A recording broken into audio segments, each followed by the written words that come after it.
আমার হাসব্যান্ড সেদিন আমাকে বলছিল যে একটু ভিন্ন কিছু করো বিকালে, যাতে খেতেও মজা হয়, দেখতেও সুন্দর হয়।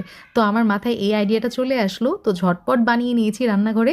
রেসিপিটা ঝটপট আপনাদের সঙ্গেও শেয়ার করছি, যাতে করে এই রেসিপিটা শিখে আপনিও সবাইকে চমকে দিতে পারেন। পিঠার ডো নিয়ে আমি একটু লম্বালম্বি বেলে নিচ্ছি। এই পিঠার ডো আমি একটু ডিফারেন্টভাবে বানিয়ে নিই, যেটা খেতে অনেক বেশি খাস্তা হয়। ভিতরে এই পুরটা দিয়ে দিলাম। এখন এভাবে হাত দিয়ে চেপে চেপে আমি মাছের লেজ বানিয়ে নিচ্ছি। তারপর ছুরি দিয়ে মাছ বরাবর কেটে দিলাম। তৈরি হয়ে গেল আমার মাছের লেজ। এখন চিংড়ি মাছের হাত, পা, ঠ্যাং এগুলো বের করতে হবে। সেই জন্য ছুরি দিয়ে এই যে এভাবে লম্বালম্বি করে নিয়েছি, কেটে নিয়েছি। তারপরে হাত দিয়ে এভাবে সুতার মতো পেঁচে নিলেই হয়ে গেল। অনেক ইজি। আর এই পিঠার মেইন হিরো হচ্ছে এই পিঠার ডো এবং পুরটা। এই পিঠার ডো একটু আমি ডিফারেন্ট করে বানাই, এই জন্য এই পিঠা খেতে অনেক বেশি মজা লাগে। আর এই পিঠার পুর এত মজা হয়।